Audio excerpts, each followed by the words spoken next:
Hola, bienvenidos a nuestro curso en línea del Seminario Teológico Bautista Dr. K.H. Lacey. Mi nombre es Patricia Zabalza Gómez y es un gusto poder compartir con ustedes el estudio de este libro, de esta carta, de las cartas generales que estamos estudiando. Vamos a abrir nuestra Biblia y vamos a comenzar a estudiar la primera carta del apóstol de Pedro. Esta carta del apóstol Pedro, vamos hablando de algunos aspectos generales introductorios. El autor de esta carta, como lo dice allí en el versículo 1, Pedro, apóstol de Cristo. Aquí vemos el autor, Pedro. Hay quienes se preguntan, ¿cómo es posible que Pedro haya escrito una carta cuando siempre, se le ha dicho, ¿verdad?, que él era un hombre, pues, sin letras, según lo dice Hechos 4:13. Hechos 4:13. Dice aquí, entonces viendo el denuedo de Pedro y de Juan, y sabiendo que eran hombres sin letras y del vulgo, se maravillaban y le reconocían que habían estado con Jesús. Bueno, este Pedro sin letras, como dice Hechos del vulgo, escribe una carta. Pero una de las cosas que debemos de ver en esta introducción es que esta carta, como pues otras también de Pablo, pero esta tiene un amanuense. Y lo dice allá en el capítulo 5, versículo 12. Por conducto de Silvano, a quien tengo por hermano fiel, os he escrito brevemente, amonestándoos y testificando que esta es la verdadera gracia de Dios en la cual estáis. Así de que usó un amanuense, Silvano, conocido también como Silas, el famoso acompañante de Pablo en su viaje misionero. ¿En qué fecha se escribe esta carta? Bueno, hay varias opiniones diferentes en cuanto a la fecha, pero creo que la mayoría, algunos consideran que pudo haber sido entre 60, 62, algunos dicen que 63 o 64, pero podemos tener ese rango, como entre 60 y 62 después de Cristo. ¿Dónde se escribe esta carta? Esta carta lo dice aquí mismo en capítulo 5, en el capítulo 5, versículo 13. La iglesia que está en Babilonia, elegida juntamente con vosotros. La iglesia que está en Babilonia. Ellos, dice, los saludan. Así de que está escrita desde Babilonia. Pero no desde Babilonia como tal, sino Babilonia aquí se está usando como una metáfora o una relación o un nombre clave para referirse a Roma. Ahora, como en esta carta va a hablar de que somos nosotros peregrinos, somos expatriados, así de que Roma también, hablando de Babilonia, nos recordaría en todo caso al pueblo de Dios en el exilio. Pudiera ser también una razón por la que usa el nombre de Babilonia, pero Babilonia se usa para referirse a Roma, especialmente en el libro de Apocalipsis. Bueno, ¿quiénes son los destinatarios de esta carta? Aquí lo dice en el versículo 1, Pedro, apóstol de Cristo, a los expatriados de la dispersión, en el Ponto, Galacia, Capadocia, Asia y Bitinia. O sea, la región de lo que hoy es Turquía. Pero a estos hermanos que podemos ver son hermanos, según lo que nos dice Gálatas 2:7, si vamos a leerlo, Gálatas 2:7, dice así: antes, por el contrario, como vieron que me había sido encomendado el evangelio de la incircuncisión, como a Pedro el de la circuncisión. Pedro se enfocó mucho a los judíos y Pablo a los gentiles. Sin embargo, en esta carta no vemos que sea una carta dirigida a cristianos, a judíos, sino también a cristianos gentiles. Y lo vamos a ver por lo que nos hace referencia más adelante, cuando habla de que no eran pueblo, pero ahora son pueblo elegido, ¿verdad? Y habla de toda una serie de pecados que era muy común atribuírselos a los gentiles. Así de que podemos pensar que los destinatarios son cristianos, tanto judíos como gentiles, que están en esas 5 provincias del Asia Menor. Ahora, ¿cuál es la ocasión? ¿Por qué? ¿En qué ocasión escribe este Pedro? Aquí hay algo muy interesante porque vemos una nota de sufrimiento. En el 1:6 dice: vosotros os alegráis, aunque ahora, por un poco de tiempo, es necesario que tengáis que ser afligidos en diversas pruebas. Habla de diversas pruebas por las que están viviendo ellos. En el 3:14 también vemos allí: 3:14 y 17. Dice, ya a los gobernadores como por él enviados para castigo de los malhechores y alabanza por los que hacen el bien. Cuando habla de que se sometan. Pero antes de eso, hermanos, en el 12 dice, manteniendo pues buena vuestra manera de vivir entre los gentiles, para los que murmuran de vosotros como malhechores. Aquí hablaba de ser difamados o de estar padeciendo como malhechores. Y obviamente está viviendo que están pasando por padecimientos en general. También habla de estar padeciendo en una forma general. En el 4:12 dice aquí, amados, no os sorprendáis del fuego de prueba que os ha venido, como cosa extraña. Una prueba de fuego. Entonces, en el versículo 13 dice, gozaos cuando sois participantes de los padecimientos de Cristo. También habla de estar sufriendo como Cristo mismo, ¿no? Entonces, sí hay padecimientos de los hermanos. En el 3:14 dice, mas también si alguna cosa padecéis por causa de la justicia, bienaventurados sois. En el 17, en el 3:17 dice, porque mejor es que padezcáis haciendo el bien, si la voluntad de Dios así lo quiere, que haciendo el mal. Entonces, es una comunidad de hermanos que está padeciendo pruebas, padeciendo la murmuración, padeciendo como aspectos así generales, pero también padeciendo como una prueba de fuego. Hay varios tipos de padecimientos y claro que la persona que está dominando el escenario político aquí es Nerón. Así de que pues con Nerón se esperaba muchas cosas de esas y peores, ¿verdad? ¿Cuál es el propósito de Pedro al escribir a esta comunidad, digamos a todos estos creyentes dispersados? Pues llamar a los lectores a vivir una vida de piedad bajo presión y que ellos puedan glorificar a Dios y dar testimonio en este mundo hostil. Y también lo dice él, ¿verdad? Allá en el 5:12, que él ha escrito para amonestarles, dice, y testificar de que esta es la verdadera gracia de Dios por el cual estáis. Es para alentar a los hermanos que en sus pruebas y en sus sufrimientos ellos permanezcan firmes en la fe. Se dice que esta carta de Pedro es una carta de las que tiene mayor pruebas sólidas a su favor, más que cualquier otro libro del Nuevo Testamento. Sin embargo, como mencionábamos anteriormente, objetaban que Pedro no pudo haberla escrito, porque pues es un hombre sin letras, pero podemos ver la posibilidad de que de decir sin letras no quiere decir que no haya estudiado absolutamente nada. Quizás sí tuvo una preparación, pero no una preparación avanzada, ¿no? Sino elemental. Sin embargo, vemos que la ayuda del amanuense puede explicar por qué esta carta tiene, en primera, una calidad de griego bastante bueno. Es más, es excelente y una fluidez bastante especial. Este libro de Pedro, esta carta, algunos dicen que es una carta pues muy básica, tiene mucha influencia del pensamiento de Pablo, especialmente de Romanos, y cita mucho el Antiguo Testamento, pero dirían algunos que es como un curso básico de discipulado. En realidad vienen cosas muy importantes sobre la fe. Veamos un poco, a grandes rasgos, un breve bosquejo. Esta carta comienza hablando de que son elegidos, dice, según la presencia de Dios, Padre, en santificación del Espíritu, para obedecer y ser rociados con la sangre de Cristo. Gracia y paz sean multiplicadas. Bueno, vemos allí la influencia de Pablo, Pedro, apóstol de Jesucristo. Y eso era una forma muy común de Pablo para introducir sus cartas. Pero también vemos el saludo central como lo hace Pablo también, gracia y paz.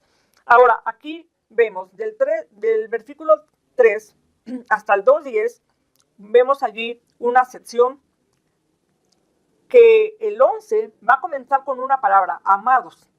Vemos esa frase en el 2:11, amados. Y luego vemos allá en el 4:12, otra vez, amados. Así de que la primera sección es del 1:3 al 2:10, la segunda sección del 2:11 hasta el 4:10. termina del 2.12, amados, y va a seguir hasta el 4.11 y allí termina.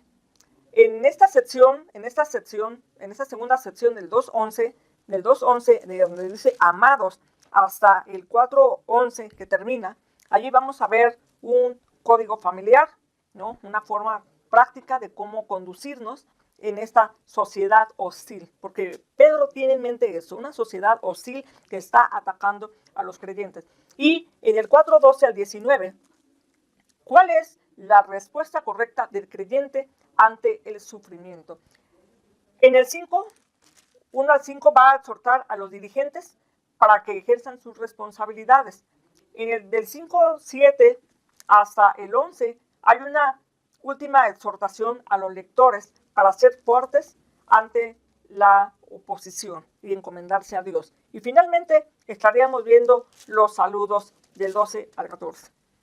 Muy bien, comenzando haciendo una breve exposición exegética, aunque digo breve, pero sí quiero detenerme en algunas secciones.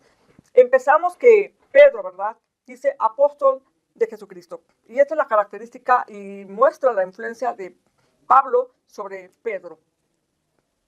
A los que están expatriados de la dispersión. Estos expatriados diría que son peregrinos, ¿no? Todos los que están diseminados de Israel entre los pueblos paganos.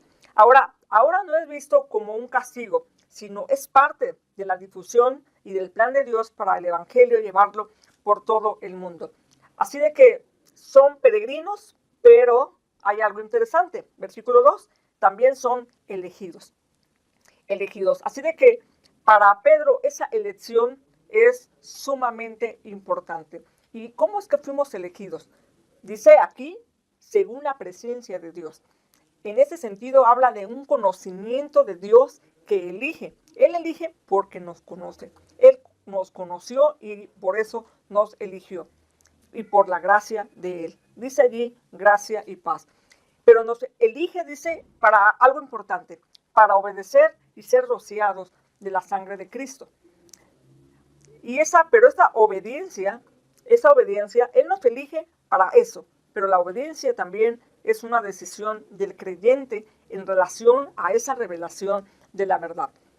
Ahora bien, en el 3 al 12 vemos una oración al Señor por la salvación. Y la gracia, ¿no? Como una oración de gratitud, pudiéramos decir allí, bendito el Dios y Padre de nuestro Señor Jesucristo, que según su grande misericordia nos hizo renacer para una esperanza viva.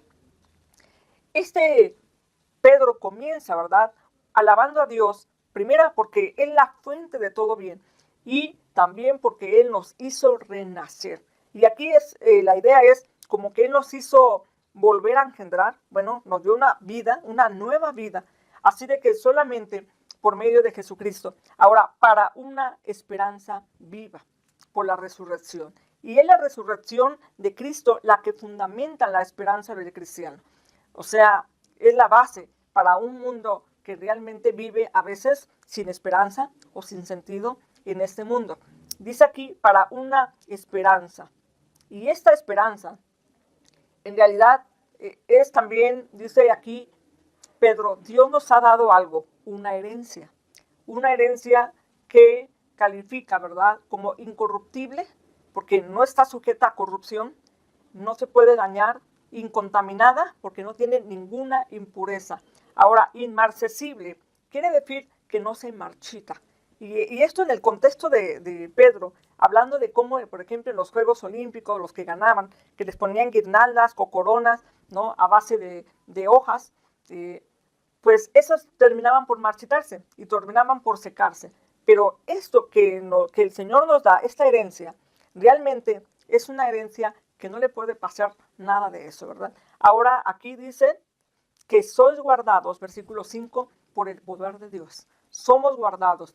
La palabra es froureo, que tiene que ver con la acción de vigilar, de custodiar o de hacer una guardia. Así de que Pedro ve como una fortificación de cómo el Señor mismo es la fortaleza y Él es el que guarda, Él es el que nos guarda de esta herencia y nuestra esperanza en el Señor. Versículo 6 dice, en lo cual vosotros os alegráis, aunque ahora por un poco de tiempo, si es necesario que tengáis que ser afligidos y pasar por diversas pruebas. Entonces, los seguidores del Señor no están exentos de no pasar por pruebas, pero aún en medio de las pruebas, dice aquí, alegrarse. Aún en medio de las pruebas, podemos decir que el Señor es el único que nos da el poder para poder alegrarnos en medio de ellas. Ahora, Pedro va a ver aquí la prueba como una oportunidad para ser purificado. Dice aquí, para que sometida a prueba vuestra fe, mucho más preciosa que el oro, el cual, aunque perecedero, se prueba con fuego y sea hallada en alabanza, gloria y honra cuando sea manifestado Jesucristo. Aquí la prueba el término probar es del griego dokimazo, que tiene que ver con probar la autenticidad de algo, ¿sí? Que no es una imitación oro, que tu fe no sea una imitación oro, sino que sea un oro de verdad. Y la prueba es el fuego en el cual nosotros seremos probados y toda aquella impureza pueda ser quitada de allí. Entonces, ¿pero cómo quiere que salgamos de esa prueba? Hallados en alabanza, gloria y honra. Dice aquí en este versículo, ¿verdad? Que sea hallada en alabanza, gloria y honra, en el versículo 7. Y me hace pensar en Daniel, en los amigos de Daniel, cuando son puestos en el horno de fuego, en una prueba de fuego. Y sin embargo, ¿cómo salieron de allí? La Biblia dice allí que ellos salieron sin olor a fuego y sin ataduras. Entonces, ¿se puede pasar por el fuego y salir libre de él, de la prueba de fuego? Sí, sí se puede pasar, sí puede salir allí. Pero obviamente no es por nuestras propias fuerzas, ¿verdad? Sino por la gracia del Señor. Ahora, ¿quién es este Señor que nos ayuda en las pruebas? Aquí Pedro va a trazar un contraste entre él mismo y los lectores, porque sabemos que Pedro sí tuvo el privilegio de conocer al Señor y disfrutar de él. Sin embargo, dice, a quien amáis sin haber visto, en quien creyendo, ahora no le veáis, os alegráis con gozo inefable y glorioso. Así de que no es necesario, ¿verdad?, haber conocido al Señor Jesús para poder amarle. Nosotros somos estos bienaventurados de que no conociéndole físicamente, nosotros le amamos. Pero aquí dice, el versículo 9, obteniendo el fin de vuestra fe, que es la salvación de vuestras almas. Aquí tiene que ver, ¿verdad?, cómo la salvación en esta línea, obviamente sí nos salvó ya, pero aún así, en esta confianza, podríamos decir que somos salvados momento a momento y seremos aún salvados hasta el final. Porque la salvación, aunque es un hecho consumado, es ya, pero aún todavía no, porque estamos en la espera de su venida. Y cuando finalmente nosotros seamos librados de la experiencia de estar en este mundo caído.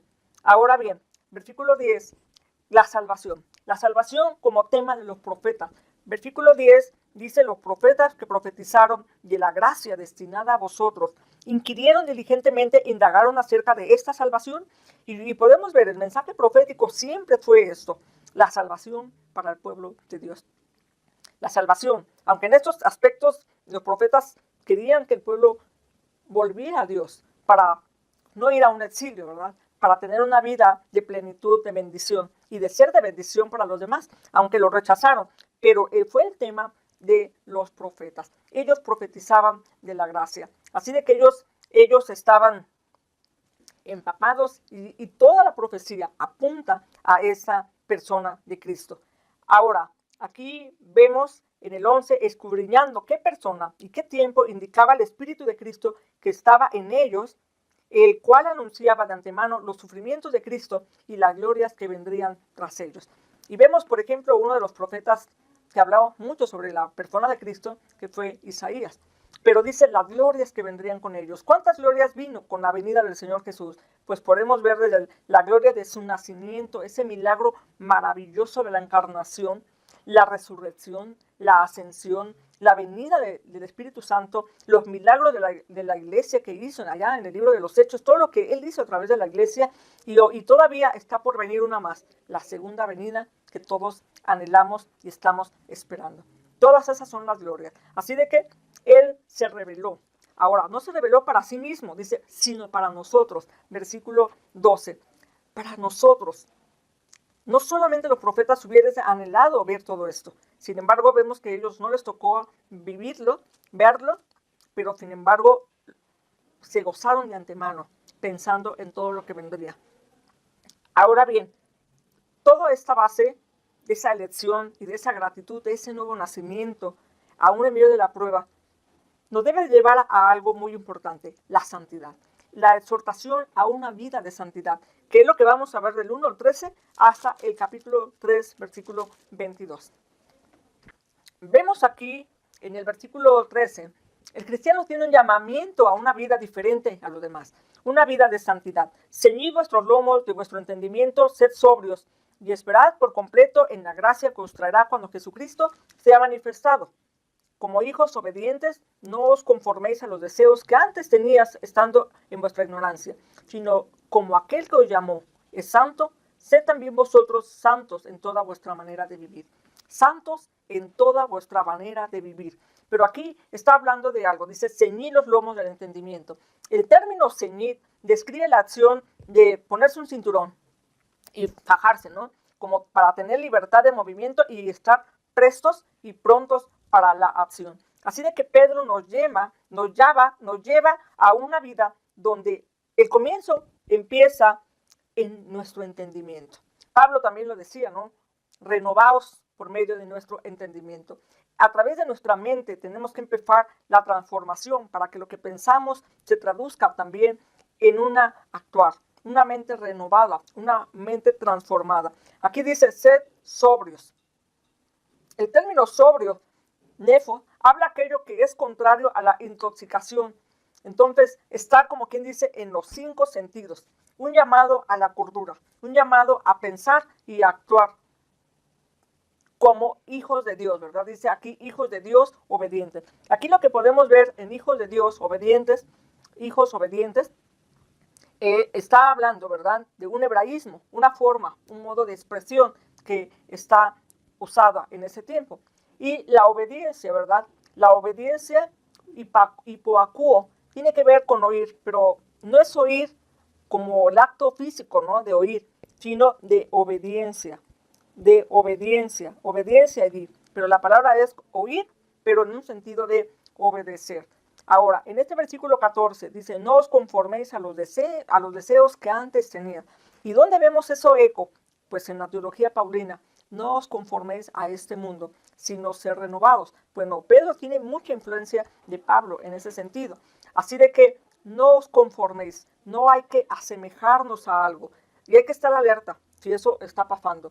Y una manera de que esto no suceda, dice aquí en el versículo 15, así como aquel que nos llamó es santo, nosotros debemos de ser santos. Y santo quiere decir agios, separado, apartado para Dios, quien es 3 veces santo. Así se describe a Dios, ¿no? Santo, santo, santo. En el versículo 17 dice, y si invocáis por Padre aquel que sin acepción de personas juzga según la obra de cada uno, conducíos con temor todo el tiempo de vuestra peregrinación. Nosotros invocamos a aquel que es juez, ¿no? Y aquí la palabra crino es juez, juzgar, tiene que ver con esos veredictos de las cortes. Realmente es un veredicto. Así de que el cristiano tiene que vivir a la luz de la verdad, de que Dios está juzgando cada acción de mi vida, pero Él juzga las acciones. Ahora, eso me debe llevar a conducirme con temor y temblor. Bueno, no es andar con miedo, ¿verdad? Porque aquí el conducirse habla de un sentido de vivir de manera determinada, de manera enfocada, ¿no? No es como estar vagando, como sin sentido o sin propósito, sino más bien es saber que fuimos rescatados y eso nos lleva un sentido de propósito. Versículo 18, sabiendo que fuisteis rescatados de vuestra vana manera de vivir. Ahora, aquí en esta parte, cuando dice el haber sido rescatados de la manera de vivir, ese rescate tiene que ver como la ilustración nos puede remitir a un mercado de esclavos, donde usualmente, pues en el tiempo de Pedro, pues alguien que quería algún esclavo, pues iba y pagaba el costo del esclavo y de esa manera lo rescataba o lo redimía. ¿Quién hizo esa obra por nosotros? podemos verlo que solamente el que lo hizo fue Cristo. Y en el 19 dice que no pagó dinero por ello. ¿Qué hizo? Su sangre preciosa, como de un cordero sin mancha y sin contaminación. Y ya destinado desde antes de la fundación del mundo, bueno, desde antes, porque estaba hablando aquí que fuimos elegidos en presencia de Dios, con el conocimiento, pero desde antes de que el mundo fuese, habíamos sido ya puestos en la elección de Dios para ser rescatados. Ahora nosotros creemos, ¿no? En esa obediencia a la verdad creemos. Creemos en Dios que le resucitó de los muertos y le ha dado gloria para vuestra fe y esperanza en Dios. Habiendo purificado vuestras almas por la obediencia a la verdad mediante el Espíritu, para el amor fraternal, no fingido, amados unos a otros entrañablemente de corazón puro. Así de que el creyente ha sido purificado por el Señor, ¿verdad? Quizás tiene un trasfondo de los ritos de las purificaciones, ¿verdad? Cuando alguien entraba en contacto con un cadáver, ya era algo inmundo. Entonces, pero ahora aquí habla de que nosotros hemos sido limpiados, nosotros hemos sido purificados, y eso nos ayuda o nos lleva a poder vivir una vida de comunidad. ¿Cómo? Dice aquí, purificados vuestras almas por la obediencia a la verdad, mediante el Espíritu, para el amor fraternal, no fingido. Así de que quien nos impulsa a vivir una vida de perfecto amor entre nosotros, realmente es una vida que es guiada por el Espíritu Santo. Dice, un amor fraternal no fingido. Ahora, aquí el fingimiento, ¿verdad? Viene de una palabra allí, hipócrita, ¿verdad? Y viene esa palabra del campo teatral, donde un actor pues fingía o simulaba ser una persona que no era él.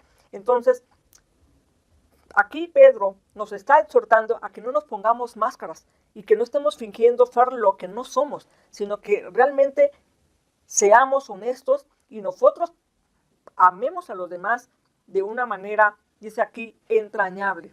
Ahora, esta palabra entrañable tiene un sentido como que de apretar,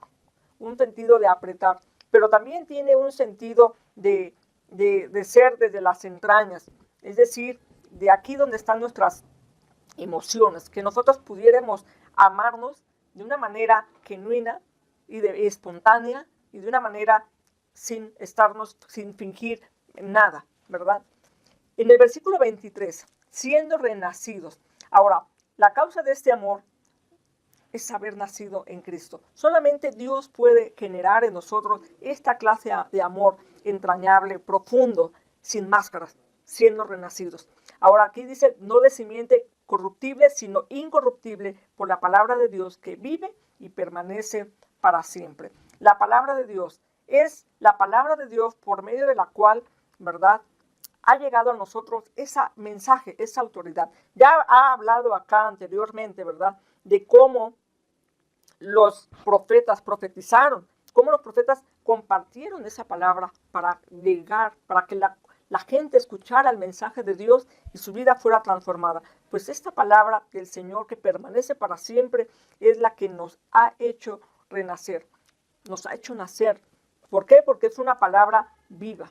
Es una palabra viva que está allí para el Señor, para nosotros, que ha sido anunciada, dice allí en la palabra de Dios, ha sido anunciada para que todos lleguemos a ese conocimiento de la verdad y del mensaje del Señor. Capítulo 2, primera de Pedro, habla de una santidad práctica, del 2 hasta el 3:22. Desechando pues toda malicia, todo engaño, hipocresía, envidias y todas las detracciones, desead como niños recién nacidos la leche espiritual no adulterada, para que por ella crezcáis para salvación, si es que habéis gustado de la benignidad del Señor. Desechar toda malicia. Esta palabra de desechar tiene un sentido como de despojarse o de quitarse un vestido pues viejo, ¿verdad?, pero para ponerse o para revestirse de algo que está nuevo o que está limpio. Aquí en Hebreos también tiene esa idea ya en el 12, cuando habla de los atletas, que tienen que quitarse todo aquello que les estorba a fin de que puedan correr la carrera. Aquí lo que está diciendo, describe despojarnos de toda malicia, de todo lo que es costumbres. Y aquí apunta muchas cosas que describe aquí como aspectos muy catalogados para el mundo gentil. Obviamente dice desechar las envidias, las detracciones, ¿verdad? Esa envidia que aparece cuando hay egoísmo, y es una envidia que crece y es la base de todas las guerras y de todos los pleitos, inclusive de los que hablaba precisamente Santiago. ¿De dónde venían las pasiones y los pleitos? Pues de todo lo que envidiamos y que no podemos tener. Aquí dice, por el contrario, desechar todo eso, pero desear como niños la leche espiritual. Pedro habla una figura del nacimiento, así del nuevo nacimiento, y como un nuevo nacimiento, pues un bebé, ¿qué hace? Pues desea tomar la leche.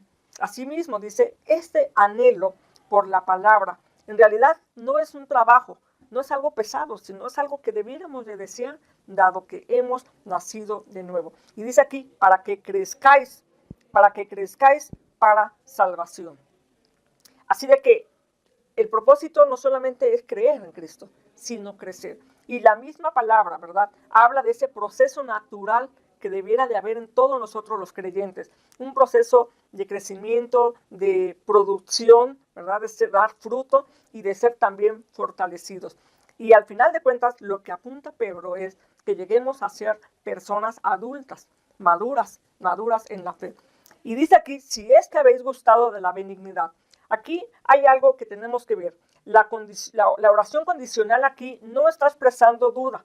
Más bien lo que está haciendo es afirmando, puesto que ustedes han tenido esta experiencia con Dios. Por lo tanto, el que ustedes gocen de la palabra de Dios es un acto normal y por consiguiente deseable también, ¿verdad? Y luego dice aquí, versículo 4, acercándolos a Él, piedra viva. Aquí la palabra, ¿verdad?, dice acercarnos a Él, piedra viva. Jesucristo es la piedra viva que ha sido desechada por los hombres. Ha sido desechada por los hombres. La rechazaron, la desaprobaron. Y sin embargo, obviamente, dice, para nosotros, ¿verdad?, para los creyentes, Él es preciosa. Para Dios es preciosa, para nosotros también debe serlo. Escogido, precioso. Y no solamente está usando a Jesús como piedra viva, sino dice, vosotros también como piedras vivas, ser edificados como casa espiritual. Así de que está usando que nosotros también somos esa metáfora como piedras vivas. Ahora quiere una casa espiritual. Ese también es un aspecto metafórico que describe el lugar, ¿verdad? El edificio donde, por el Espíritu Santo, que pone cada piedra en su lugar, ¿verdad? La casa se va construyendo y obviamente allí, ¿verdad?, es donde mora. Es como el templo, una casa donde puede encontrar una morada. Dice aquí sacerdocio santo. Aquí hablando del sacerdocio santo, para ofrecer sacrificios, dice, espirituales aceptables a Dios por medio de Jesucristo. El sacerdocio santo, Pedro lo utiliza como metáfora también, hablando de aquel sacerdote del cual tiene acceso abierto a Dios y que representa tanto a sí mismo como también al pueblo. Ahora, aquí la palabra sacerdote viene del latín, ¿verdad?, que es pontífices, que quiere decir constructor de puentes. Alguien que va y que ve, alguien que ve por la reconciliación. Es el constructor de puentes entre Dios y los hombres. Nosotros somos un sacerdocio santo, que podemos ser ese vínculo, ¿verdad? Esas personas que proclaman el mensaje para llevarlos al Señor. Pero dice aquí, he aquí pongo en Sión la principal piedra del ángulo, escogida y preciosa. El que creyere en él no será avergonzado. ¿Quién es esa piedra del ángulo? Jesucristo. Y esa piedra angular en las construcciones de este tiempo era muy importante para darle la estabilidad a la construcción. Por ejemplo, si vemos un arco que se está construyendo de este tipo y va así, al final queda como una especie de triángulo. Allí es donde ponía la piedra angular, una piedra que iba a crear el soporte y iba a dar la unificación de toda la estructura, ¿verdad? Así también puede ser el fundamento y también podía ser puesto como corona. Así de que tiene dos adjetivos muy especiales, escogida y preciosa. Escogido, ¿verdad? Y precioso. Lleva la idea, según el Antiguo Testamento, ¿verdad? De algo que tiene honra, que tiene gloria, pesado, que es digno, es precioso por su dignidad. Y obviamente eso es Jesucristo y de una manera pues insuperable, ¿no? Nadie puede superar lo que Él es para nosotros. Él es precioso, dice aquí, para los que creen. Y el que cree en Él no será avergonzado. Para nosotros es precioso. ¿Qué tan precioso es Jesús para ti? ¿Qué tanto es el que tú deseas esa palabra de Dios? Aquí es una mirada, ¿verdad? Hacia adentro y ver cómo estamos en nuestra relación con el Señor. Porque para los que no, ¿verdad? Dice, es una piedra de tropiezo. Pareciera que aquí Jesús puede ser o de bendición o también puede ser, claro, de maldición para aquellos, ¿verdad? Que no lo aceptan, que lo rechazan. Entonces, en un sentido así, viene a ser como una piedra para ellos o algo que los va a llevar a el juicio, a ellos también. Versículos 9 y 10. La posición del cristiano, ¿verdad? Por un lado es paradójico porque está en el mundo, pero no es del mundo. Vive en el mundo, pero a la vez él es un hombre que no pertenece aquí, porque dice aquí es un expatriado, es de la dispersión, él es un peregrino, él no es de aquí. Pero nosotros que somos escogidos también, antes vivíamos muy lejos de Dios, ¿verdad? Pero ahora somos, dice aquí, linaje escogido, real sacerdocio, nación santa. Y está hablando aquí del llamado de la iglesia a ejercer un ministerio sacerdotal. Un ministerio, ¿verdad? En el cual, claro, la iglesia tiene un real sacerdocio, es una nación santa, tiene un acceso directo a Dios. Y los creyentes, ¿verdad? Son sacerdotes también. Son pueblo adquirido por Dios. Dice aquí, apartados con un propósito. ¿Cuál es ese propósito? El anunciar las virtudes de aquel que los llamó de las tinieblas a la luz admirable. Dice, antes ustedes no eran pueblo, pero ahora sois pueblo de Dios. Por eso podemos pensar, ¿verdad?